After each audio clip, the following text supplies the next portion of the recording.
These are the 3D VIEW-MASTER pictures of Canada. A brief history. Jean Cabot, a Venetian navigator in the service of England, landed on Labrador in 1496. Does this mean that he discovered Canada? Norway's Eric the Red may have done that in the 10th century, but he left us no report of it.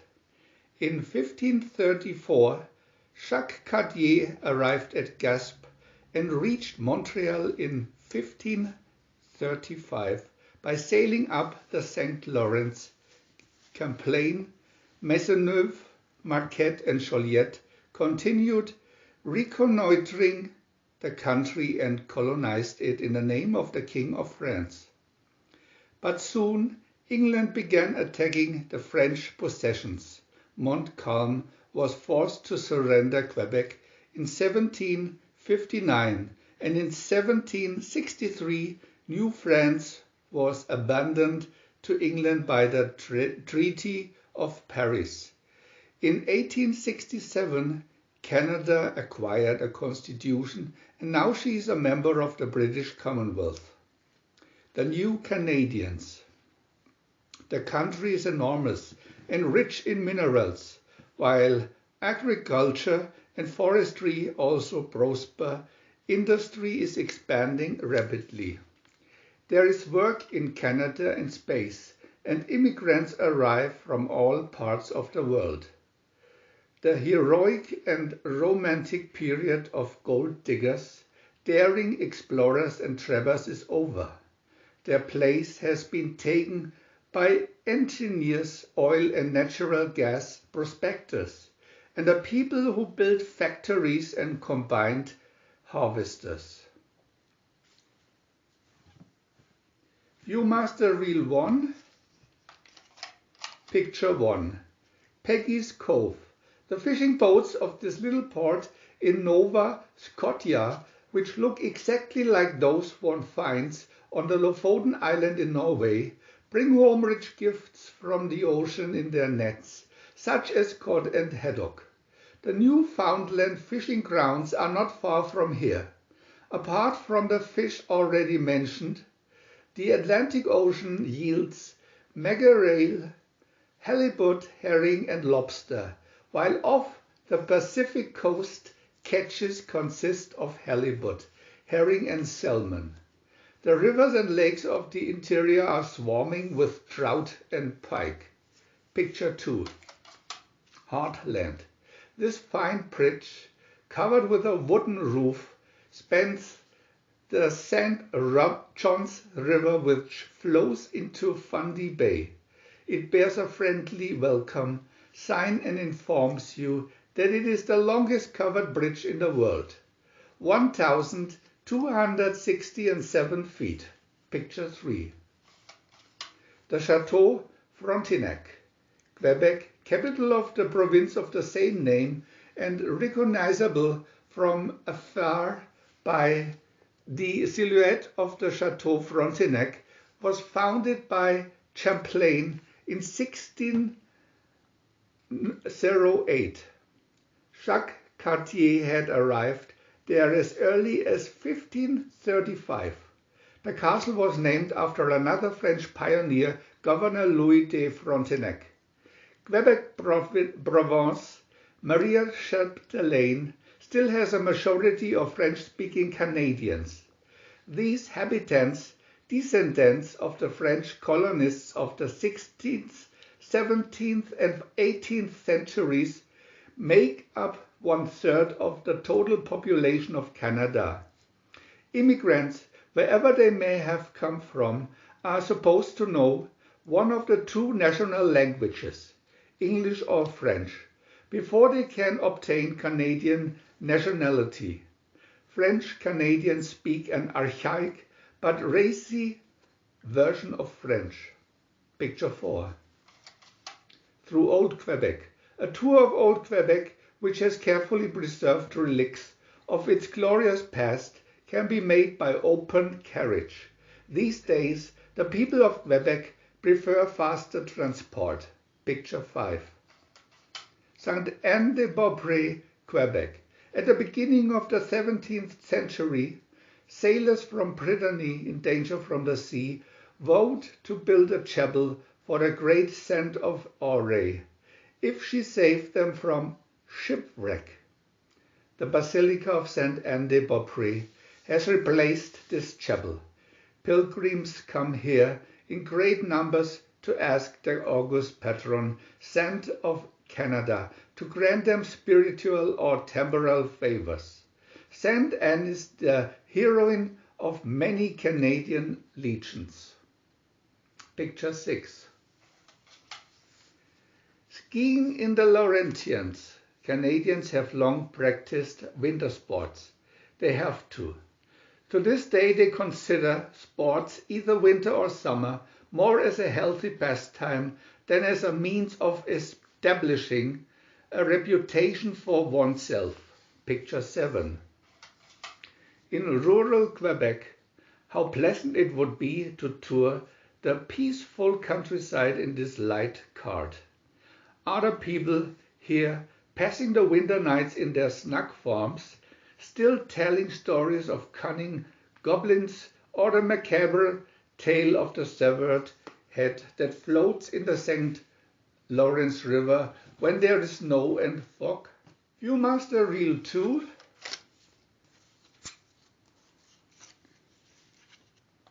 Picture 8. Jacques Cartier Bridge, Montreal. The French explorer Jacques Cartier sailed up the St. Lawrence in 1535 and reached the site of Montreal, then named Hochelaga. The city was founded in 1642 by Paul de Maisonneuve. The name is derived from Mont Royal, a hill laid out as a park in the heart of the city. Montreal, populated to a large extent by French-speaking Canadians, is the largest inland port in the world.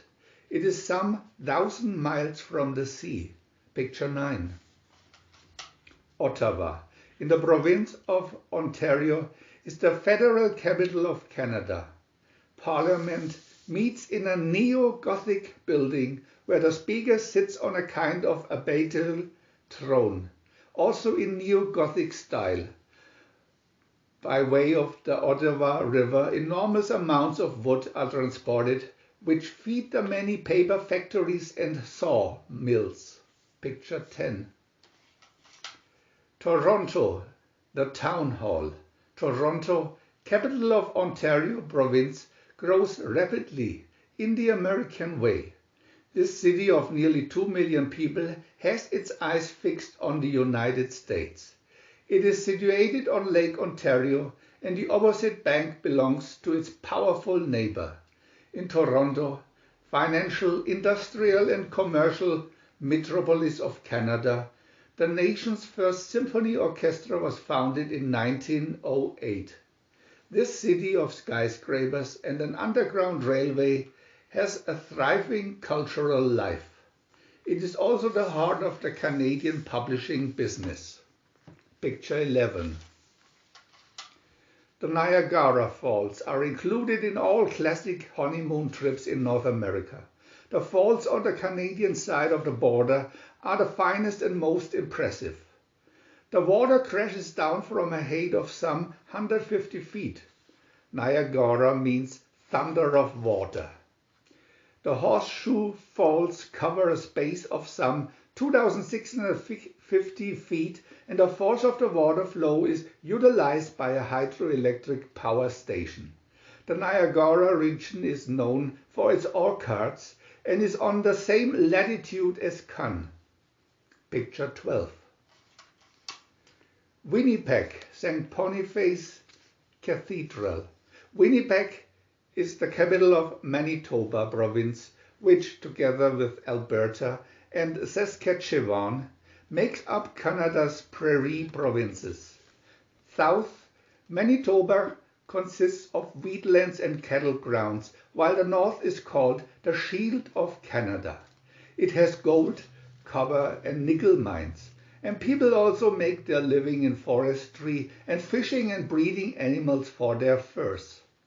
St. Boniface Cathedral stands on the site of the first Roman Catholic church in Western Canada. Picture 13. Harvesting in Saskatchewan. This province has the largest cereal growing area, wheat, oats, barley. Of all the prairie provinces, certain farms have more than 60,000 acres under cultivation, while cattle breeding is on a grand scale. All this is done with the most modern machinery. The extreme north of the province has uranium and the south has oil and natural gas wells. Picture 14. Bow Falls.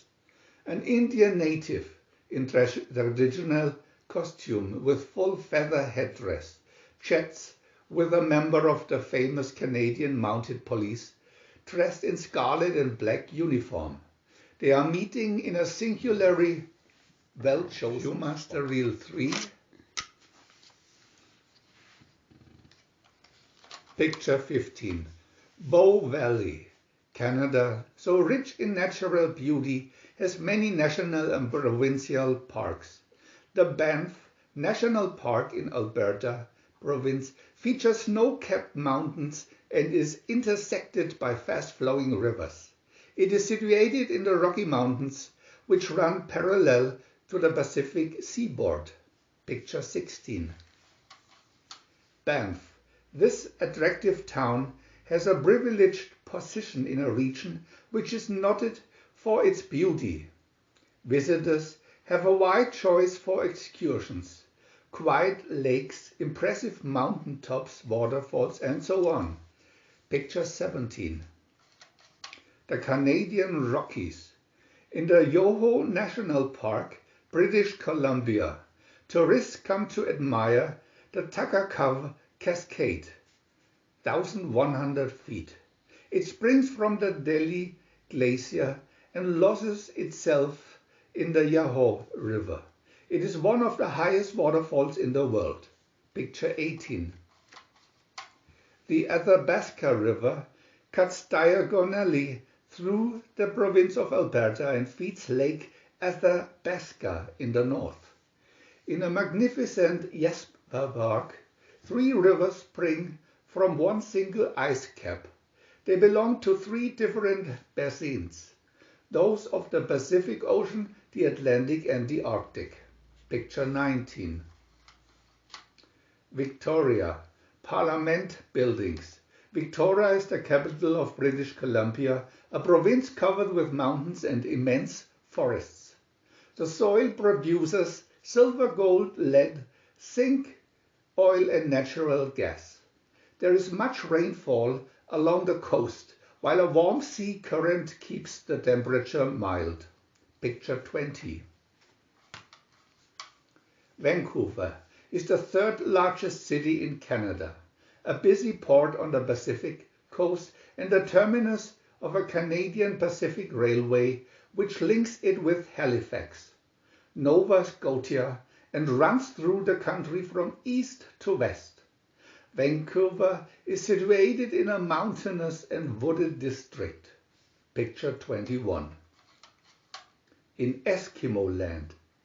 The Yukon and Northwest Territories cover 30% of the country, but they are thinly populated. 39,000 inhabitants, including whites, Indians, and Eskimos. There are silver mines, more important nowadays than the gold mines. The gold rush already has a legendary aura, while lead, copper, and zinc deposits are also worked. In all probability, the old rocks of the Canadian Shield contain even more riches. Geologists are looking for oil and natural gas. In addition, the Great North produces magnificent furs. We want to add new videos every day, so please subscribe to our channel. And if you had fun, thumbs up.